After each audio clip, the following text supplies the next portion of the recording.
pripravené pozdraviť vás, takže teraz taká lahôdka na ozdravenie duše.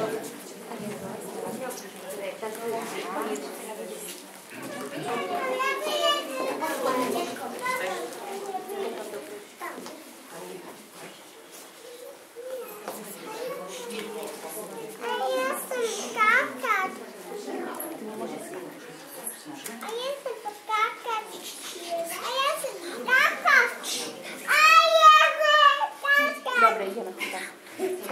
Tak, môžeme začať. Ako sa začíname? No? No, jak bolo? No, tak nahlas.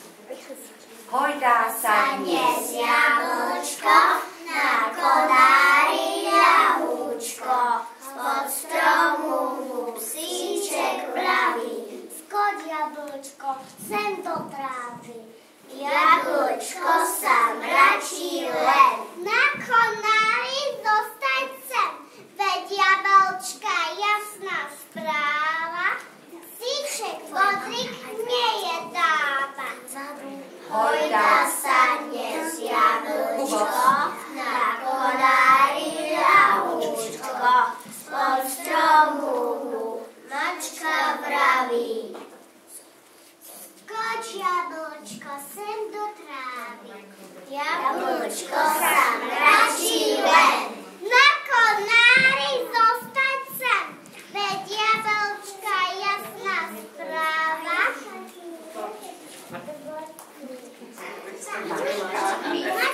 Mačka miska nejedáva. Hojdá sa dnes jablčko, na konári ľahúčko, spod stromu koza vraví. Skoč jablčko, sem do trávy. Jablčko sa mračí len. Na konári zostať sem, veď jablčka jasná správa. Koza roza nejedáva. Hojdá sa dnes jablčko, na konári ľahúčko, spod stromu myška vraví. Skoč jablčko, sem do trávy. Jablčko sa mračí len. Na konári zostať sem, veď jablčka jasná správa. Myška hryzka nejedáva. Hojdá sa dnes jablčko,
ukázali, že vedia nielen recitovať, spievať, ale aj pekne sa hýbať, čo je tiež základ zdravého životného štýlu. No a teraz nasleduje tá druhá, možno obľúbenejšia časť, a to je tá vaša ochutnávka. Nech sa páči, pozývam všetkých aj hostí, vás milí rodičia, aj detičky. Máte tam pripravené jednorazové myštičky, vidličky, lyžičky a nech sa páči, ochutnajte.